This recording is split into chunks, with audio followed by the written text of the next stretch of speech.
John Henry Patterson llegó a Mombasa, África Oriental Británica, el 1 de marzo de 1898. Fue recibido por el magnífico Fuerte Jesús, construido para proteger a los residentes de la ciudad.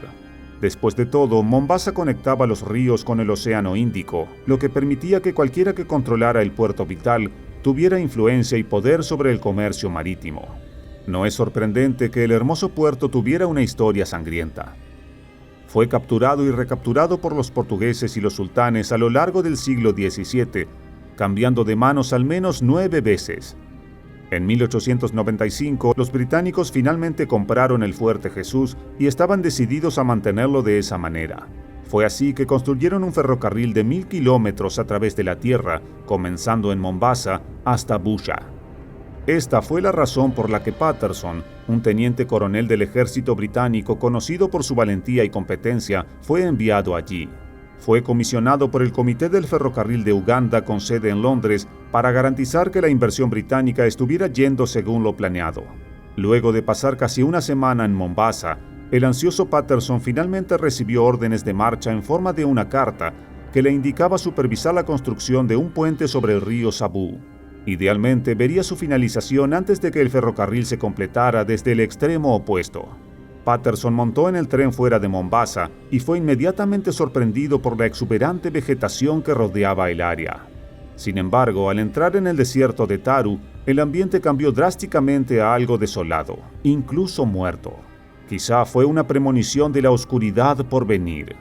Patterson llegó a Sabu al atardecer del día siguiente. Desde la distancia, podía ver a los 8000 trabajadores indios acampados a 9 kilómetros del final del ferrocarril sin terminar. Fue esa misma tarde cuando ocurrieron los primeros ataques. Cuando Patterson escuchó por primera vez los informes de un ataque de león, lo desestimó por completo. Después de todo, a los trabajadores del ferrocarril se les pagaba generosamente y muchos tenían años de rupias indias en su posesión. En consecuencia, Patterson sospechaba que el trabajador desaparecido había sido asesinado por sus compañeros y posteriormente arrojado al bosque, ya que no había cadáver. Sin embargo, todo esto cambió después de un incidente aterrador. Una de las primeras personas que Patterson conoció en Sabu era un oficial llamado Singh, un guerrero indio contratado para proteger a los trabajadores del ferrocarril de varias amenazas. Una mañana, un hombre frenético despertó a Patterson de su tienda, diciéndole que un león enorme había destrozado y capturado a Singh.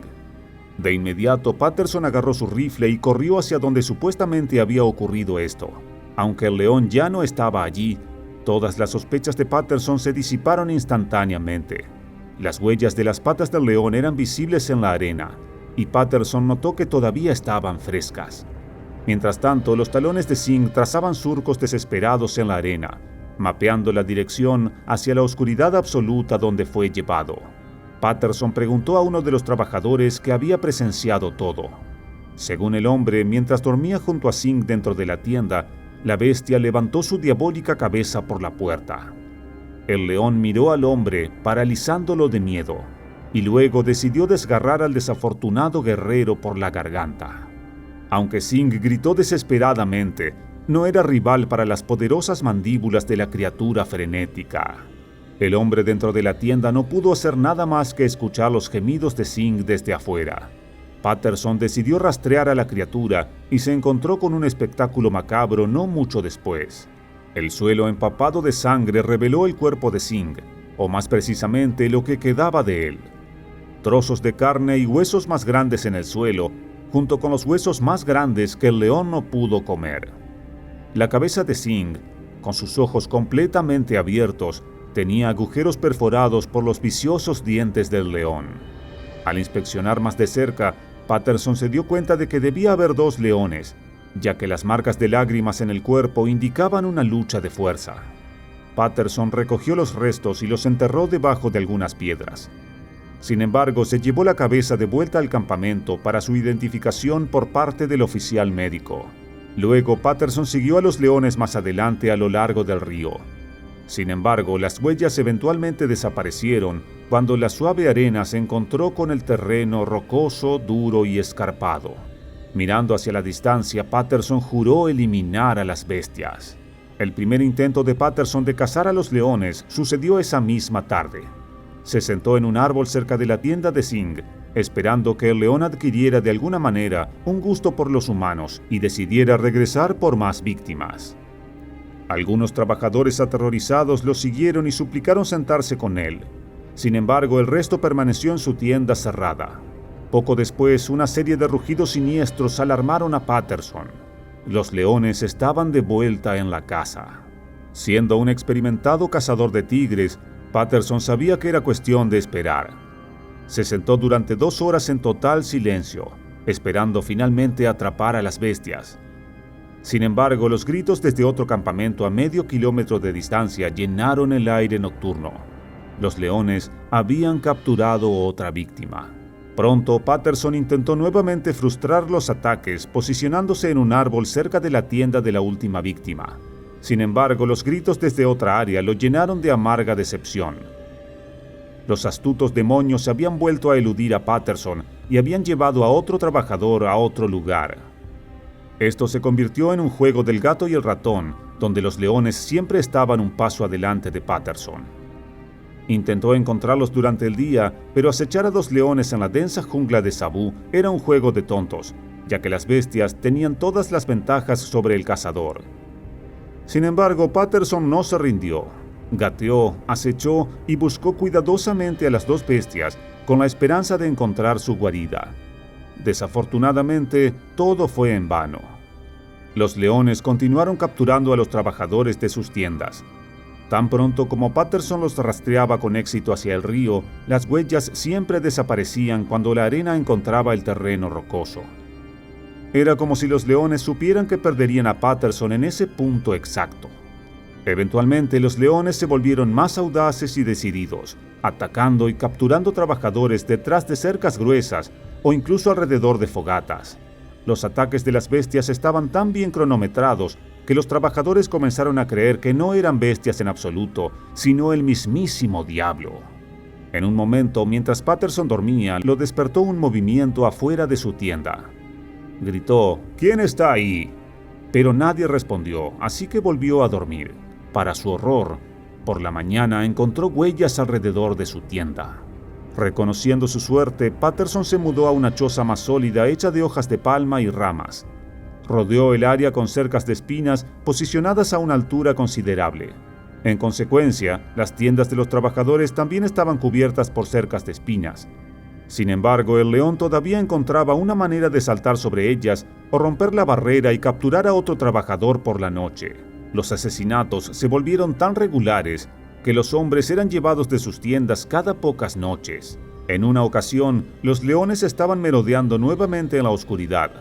Algunos trabajadores aterrorizados suplicaron a Patterson que los dejara entrar en su alojamiento, lo cual hizo voluntariamente, solo para darse cuenta de que los trabajadores habían dejado a un hombre solo en su tienda.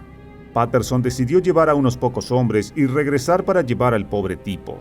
Sin embargo, a su llegada, descubrieron que el hombre ya había muerto de shock después de ser dejado solo a merced del león. Eventualmente, a medida que los ataques aumentaban, los trabajadores comenzaron a huir de Sabú y la construcción del puente se detuvo por completo. Como consecuencia, los funcionarios coloniales comenzaron a intervenir. Sin embargo, ellos también experimentaron el poder de estas criaturas diabólicas. Patterson intentó eliminar a los leones muchas veces, incluso preparando una trampa que usaría a los trabajadores como cebo. Sin embargo, los leones escaparon ilesos por alguna razón desconocida, lo que llevó a algunos trabajadores a creer que las criaturas eran verdaderamente demonios. Sin embargo, la suerte de Patterson pronto cambió después de un intento fallido cuando su arma se encasquilló. Patterson colocó un escenario de madera a unos pocos metros de distancia de un cadáver de burro que previamente había matado uno de los leones. A unos metros de altura, pacientemente esperó durante la noche. De repente, uno de los leones comenzó a acechar a Patterson en lugar del burro muerto. El animal se acercó más y más, y eventualmente Patterson pudo distinguir la forma del león.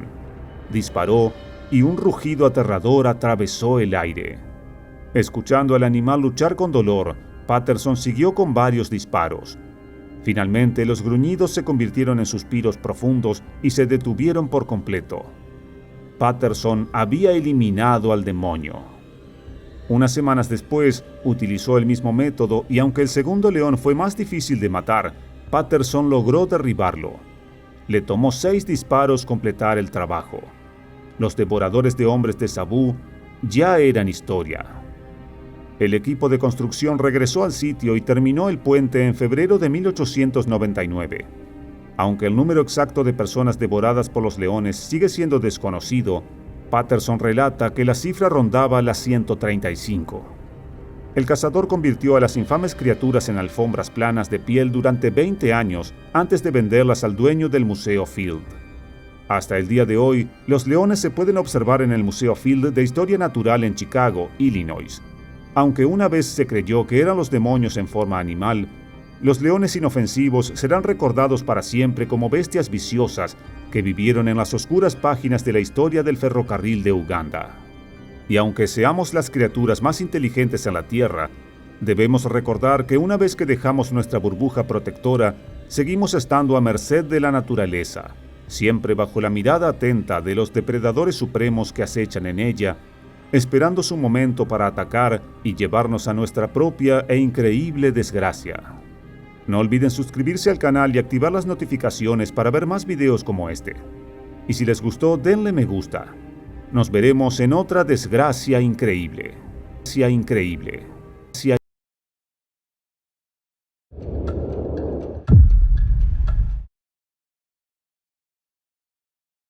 A finales de octubre de 2019, Thomas Alexander, de 66 años, estaba de cacería.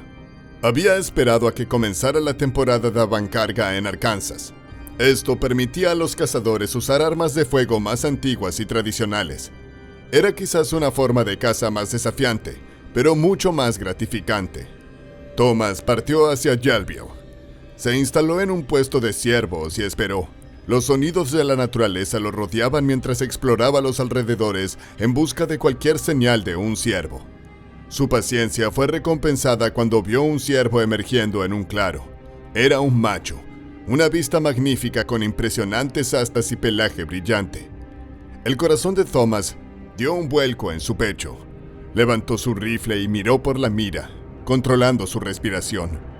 El ciervo estaba a una buena distancia, y Thomas mantuvo la calma, esperando el momento oportuno para disparar. Cuando el ciervo se acercó, su cabeza se inclinó hacia abajo, pastando la hierba. No era consciente del peligro. Estaba a solo unos metros de distancia. Cuando el ciervo levantó la cabeza, Thomas apretó el gatillo. Un fuerte estallido resonó y el ciervo cayó al suelo. Thomas levantó la cabeza. Parecía un disparo limpio. Miró a través de sus binoculares. El ciervo no movió ni un músculo. Thomas bajó del puesto de ciervos y apoyó su arma contra él mientras iba a revisar al macho. Estaba eufórico de haber asegurado un espécimen de tan buen aspecto. Mantuvo los ojos en el animal mientras se acercaba, pero el ciervo no estaba muerto. Oyó los pasos de Thomas acercándose desde atrás y de repente se puso de pie. Thomas estaba ahora solo a unos metros del animal y saltó. Estaba cara a cara con el enorme y enfurecido macho. Inmediatamente cargó contra Thomas, pero él estaba tan cerca que no tuvo tiempo de apartarse. Clavó sus astas en el cazador y él jadeó cuando le perforaron la caja torácica. Cayó al suelo y el ciervo lo corneó antes de saltar y huir. Thomas quedó gravemente herido. Había cometido un grave error de juicio. Buscó a tientas su teléfono móvil que estaba en su bolsillo. Agarrándose el pecho, marcó el número de su esposa y ella contestó. Logró transmitir lo que había sucedido y ella inmediatamente llamó a los servicios de emergencia. El sobrino de Thomas era el familiar más cercano a su ubicación y se apresuró al lugar, llegando justo antes de que lo hicieran los servicios de emergencia. Thomas se estaba desvaneciendo rápidamente. Su corazón estaba fallando. Cuando llegaron los paramédicos, solicitaron una ambulancia aérea, pero Thomas dejó de respirar y su corazón dejó de latir. Comenzaron la RCP y en cambio lo llevaron al hospital donde fue declarado muerto. El viaje de caza se había convertido en una tragedia. El ciervo nunca fue encontrado. Claramente vivió para pastar otro día. Pero ¿qué había pasado? Nadie lo sabe exactamente. Se advierte a los cazadores que esperen al menos 30 minutos después de dispararle a un ciervo antes de acercarse a él. ¿Había esperado Thomas tanto tiempo o había estado demasiado ansioso por inspeccionar al animal y se había acercado antes? Keith Stephens, de la Comisión de Caza y Pesca de Arkansas, dijo que era una de las cosas más extrañas que habían sucedido en sus 20 años de carrera. Con un peso de hasta 280 libras, 127 kilogramos, es fácil ver cómo un ciervo mula herido podría causar la trágica muerte de un ser humano. Pero este siguiente animal es mucho más pequeño y considerado una de las especies más improbables de matar a un hombre. Una vez casi cazados hasta la extinción en Europa por su pelaje y glándulas odoríferas, en los últimos años los castores han regresado. Han sido reintroducidos en algunas partes y con la gestión adecuada y la prohibición de cazarlos, ahora están prosperando. En mayo de 2013, un pescador que no ha sido nombrado a petición de su familia se dirigió al lago Shostakovsko, situado al oeste de la capital bielorrusa, Minsk. Él y un grupo de amigos estaban planeando un viaje de pesca, pero nunca lo lograron. Al costado de la carretera vieron un castor. El animal, de aspecto lindo y tierno, estaba caminando entre la hierba alta, no lejos de la orilla del agua. Cuando los amigos detuvieron el coche, era la oportunidad perfecta para una foto. ¿Cuántas personas pueden decir que se han tomado una selfie con un castor? Durante la última década, la población de castores en Bielorrusia se ha disparado a 80,000. Ahora se les considera una molestia, ya que están destruyendo bosques y granjas. Hay tantos que los conflictos con los humanos se están volviendo cada vez más comunes y los informes de castores agresivos que ingresan a las propiedades de las personas están aumentando. El pescador y sus amigos salieron de su coche y cruzaron al otro lado de la carretera. El castor los vio, pero no huyó. Los castores en Bielorrusia se habían vuelto audaces. Continuó husmeando entre la hierba y el pescador vio su oportunidad. Sacó su teléfono móvil de su bolsillo y se acercó al castor. Cuando estaba a solo unos metros de distancia, se acercó lentamente antes de abalanzarse sobre él y agarrarlo por el pescuezo. Con algunos individuos que pesan hasta 66 libras, 30 kilogramos, el pescador fue tomado por sorpresa por el gran peso y la fuerza del animal. Se agitó y lo mordió una y otra vez. Presa del pánico, el hombre soltó al castor y este huyó, buscando refugio de nuevo en el agua. Pero había dejado una marca devastadora e mortal. Reconocido por talar árboles con sus mandíbulas increíblemente poderosas y sus largos dientes afilados, el castor había seccionado la arteria del hombre en su pierna. La sangre brotó a chorros y sus amigos corrieron en su ayuda. Aplicaron presión sobre la herida, tratando de detener el sangrado, pero la sangre seguía saliendo. Sabían que el tiempo estaba en su contra. Lo metieron en la parte trasera del coche y corrieron a la aldea de Ostromachevo y a la clínica médica de Suleim. Pero en el camino murió por pérdida de sangre. Fue la primera persona que se sabe que murió por un ataque de castor en Bielorrusia. Los castores, que suelen ser animales nocturnos, pueden desorientarse cuando salen durante el día. Entonces, es más probable que ataquen por miedo, para reducir su número a niveles más manejables. El ministro de Silvicultura está considerando volver a permitir la caza de castores, pero es poco probable que sea un deporte popular, ya que los animales son objetivos muy fáciles cerca de las represas. El gunch, también conocido como el bagre gigante diablo, es una especie muy grande de bagre. Es nativo de la India y ha causado un gran revuelo debido a su inmenso tamaño. Algunos crecen tanto como un humano adulto y pesan más de 220 libras, 100 kilogramos. Entre 1998 y 2007, las aldeas a lo largo del río Cali se vieron plagadas de misteriosas desapariciones. En primer lugar, en abril de 1998, un grupo de amigos se bañaba en las turbias aguas del río. Mientras chapoteaban a pocos metros de la orilla fangosa, algo se acercó desde las profundidades. Tenía gusto por la carne humana. Los restos quemados de personas desechadas de las piras funerarias a lo largo del río habían sido arrastrados al agua. El depredador, típicamente piscívoro, había crecido hasta un tamaño excepcional. Era más grande que cualquier espécimen registrado anteriormente. De un trago de su enorme boca, succionó a uno de los chicos. Dilbahadur de 17 años, bajo el agua, justo delante de sus amigos. Logró soltar medio grito antes de desaparecer de la vista. Sus amigos saltaron fuera del agua e inmediatamente dieron la alarma. Se inició una búsqueda, pero a pesar de 3 días de rastreo del río y sus orillas, nunca se encontró ningún rastro del niño. Era un misterio que se había llevado a Gill.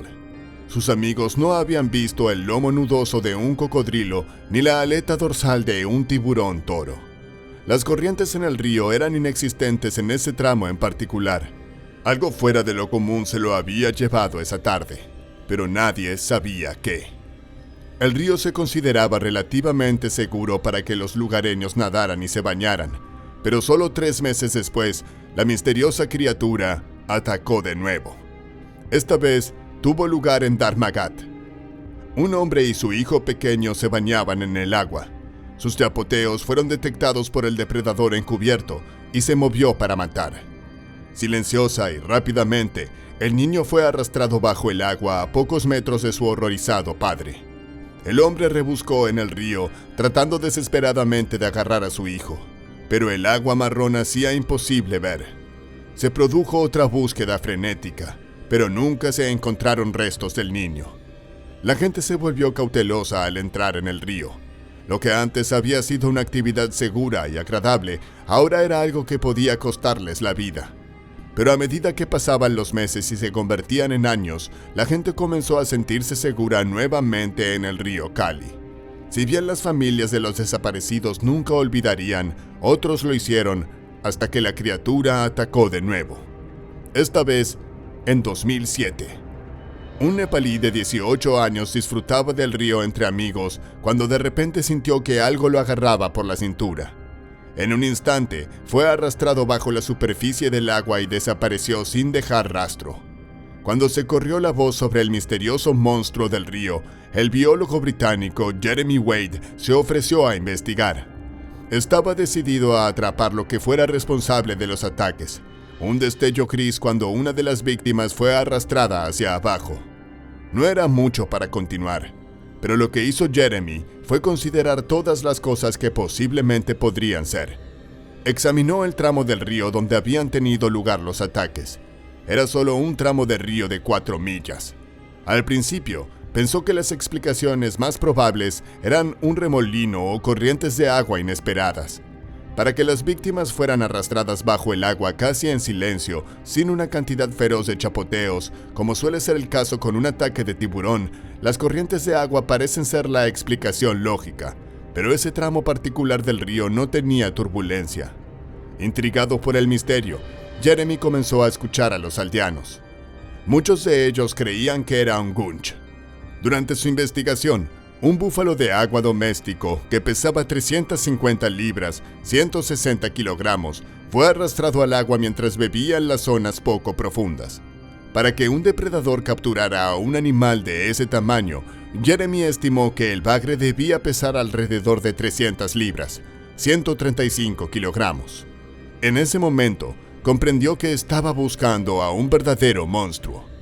Los cocodrilos de agua salada fueron descartados, ya que nunca se adentraban tan arriba en el río. Los cocodrilos Gajars no tenían una mandíbula lo suficientemente grande como para llevarse a un hombre adulto, y el agua estaba demasiado fría para los cocodrilos Mugger. Tampoco había avistamientos de cocodrilos tomando el sol en las orillas. Los tiburones toro también fueron descartados, ya que se encontraban demasiado lejos río arriba, y nadie había visto una aleta dorsal sobresaliendo de las aguas poco profundas donde ocurrieron los ataques. Tal vez los lugareños tenían razón. Tal vez el responsable era el bagre diablo gigante. Jeremy preparó una pira funeraria para traer a uno de estos bagres, y efectivamente, al día siguiente, fue capturado un gunch récord. Medía 6 pies, 7 pulgadas y pesaba 160 libras. 73 kilogramos.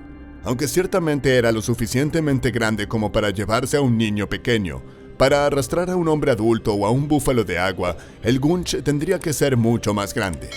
Los casos permanecen sin resolverse, pero tras las investigaciones, la mayoría, incluido Jeremy, cree que el gunch fue el responsable de los ataques.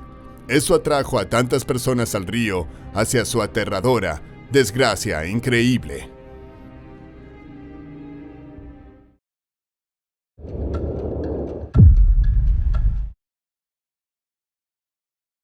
En el episodio de hoy, una congregación religiosa famosa por provocar serpientes de cascabel mortales ha atestiguado su conexión con Dios.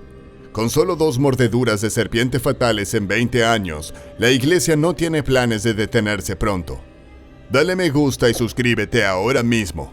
Esta es la iglesia de manejo de serpientes mortales, dirigida por Jamie Coates. Bienvenidos a Desgracias Increíbles.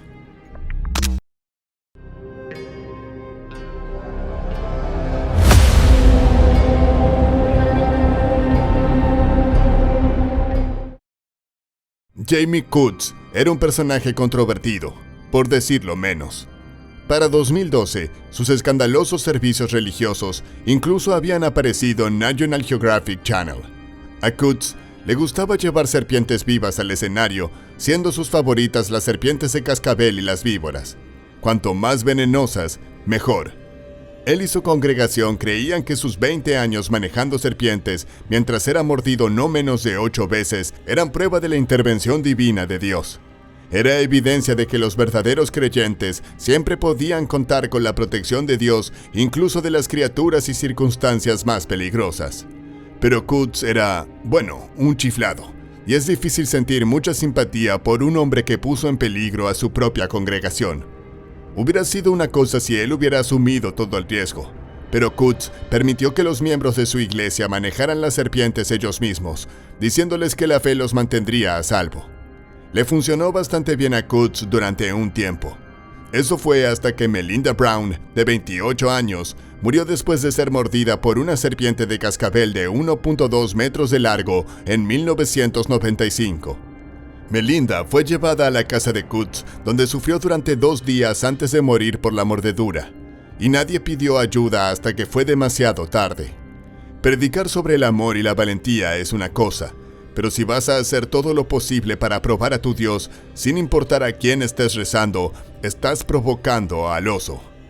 Poner a personas inocentes en la línea de fuego es absolutamente inaceptable. Nunca se molestó en mantener una licencia para portar o mantener a los reptiles, ya que ningún organismo con autoridad habría permitido que nadie manejara serpientes venenosas en un escenario y con un contacto tan cercano con el público en general. Tenía un historial bastante largo, porque las autoridades lo seguían atrapando con tanques llenos de serpientes no registradas en su automóvil. Es un poco alucinante por qué se le permitió salirse con la suya durante tanto tiempo, a pesar de operar tan abiertamente. De alguna manera, Coates continuó operando su iglesia charlatana durante otros 19 años antes de que el desastre volviera a ocurrir. Pero esta vez fue el propio Coates quien sufrió las consecuencias. En medio de un servicio de sábado por la mañana, Coates sostenía un puñado de serpientes de cascabel cuando las dejó caer sobre el escenario. Esto no fue un accidente. A menudo hacía todo lo posible para agravar a las serpientes, para mostrar hasta dónde podía llegar sin miedo. Coates las recogió de nuevo y fue entonces cuando una de las serpientes, comprensiblemente enojada, lo mordió. Como ya lo habían mordido antes y nunca había tenido ninguna reacción adversa, nadie parpadeó. Según otro predicador, Cody Wynn, Coates salió del escenario unos minutos después para ir al baño, pero regresó después de unos momentos y continuó el servicio como si nada hubiera pasado. Ahora, te estarás preguntando cómo Coates pudo haber sobrevivido a 8 mordeduras anteriores. Bueno, esto en realidad no es tan raro. Los encantadores de serpientes en la India son mordidos todo el tiempo por las cobras mortales que manejan. La razón es bastante simple. No es posible domesticar o entrenar reptiles, pero son perfectamente conscientes de que el humano que los posee los mantiene alimentados, cómodos y calientes. Entonces, aunque no sientan ningún afecto hacia ellos, no los ven exactamente como una amenaza. Las serpientes intencionalmente no excretan veneno cuando hunden sus colmillos en sus cuidadores, usando las mordeduras solo como una advertencia de que se están molestando, nunca con la intención de matar realmente a las personas que las manejan. Pero no se necesita mucho para llevar a las criaturas naturalmente salvajes al límite. Incluso algo tan simple como un cambio de temperatura es suficiente para que se vuelvan lo suficientemente agresivas como para inyectar todo el potencial de su veneno en las personas lo suficientemente tontas como para exhibirlas como perros de exhibición. Coots estaba haciendo todo lo posible para enojar a las serpientes tanto como podía, por lo que el único milagro aquí es que tardó más de 20 años antes de que se pusiera del lado equivocado de una serpiente de cascabel que no iba a soportar más las payasadas de la estrella de televisión. Los otros predicadores y miembros de la banda expresaron su preocupación porque Coots ya se estaba poniendo pálido y transpiraba profusamente antes de irse. Era bastante obvio que el hombre estaba en las primeras etapas de una reacción severa. Incluso llamaron al 911, pero Coots les dijo que simplemente iba a irse a casa a acostarse en su sofá y rezar como siempre lo hacía. Cuando llegaron los paramédicos, Coots ya se había ido. Simplemente se había subido a su automóvil y se había ido a casa antes de que llegaran. Los paramédicos hicieron su debida diligencia y se comunicaron con Coots en su residencia. Por teléfono, rechazó el tratamiento médico y les dijo que estaba bien, pero los profesionales notaron que el habla de Coots era arrastrada y que sonaba débil, por lo que subieron a la ambulancia y rastrearon su dirección. Pero ya era demasiado tarde. Encontraron a Coots en su sofá inconsciente. Le realizaron RCP y buscaron desesperadamente cualquier signo vital mientras lo llevaban a un hospital. Pero Jamie Coots finalmente había ido demasiado lejos. Murió poco más de una hora después de que la serpiente lo mordiera en el dorso de la mano. Y si estás pensando que la locura finalmente terminaría, bueno, no del todo. La iglesia sigue muy viva y tiene más serpientes en el escenario que nunca, así como la que mató a Coots. Los pastores, incluido el propio hijo de Coots, Cody, tomaron las riendas. Pero al menos hay algunas buenas noticias aquí. La nueva generación de predicadores está más que dispuesta a buscar ayuda médica cuando son mordidos, y seguramente no hay escasez de mordeduras de serpiente en la iglesia. Puedes contar con al menos una docena de viajes a la sala de emergencias cada año. Ya no permiten que nadie más que ellos mismos manejen las serpientes. Han declarado que asumen toda la responsabilidad de sus serpientes y que también se toman en serio la seguridad de su congregación, como lo haría cualquier buen pastor. Pero algunos dicen que, a pesar de estas nuevas precauciones de seguridad, es solo cuestión de tiempo antes de que más personas como Jamie Coots y Melinda Brown encuentren su aterradora desgracia increíble.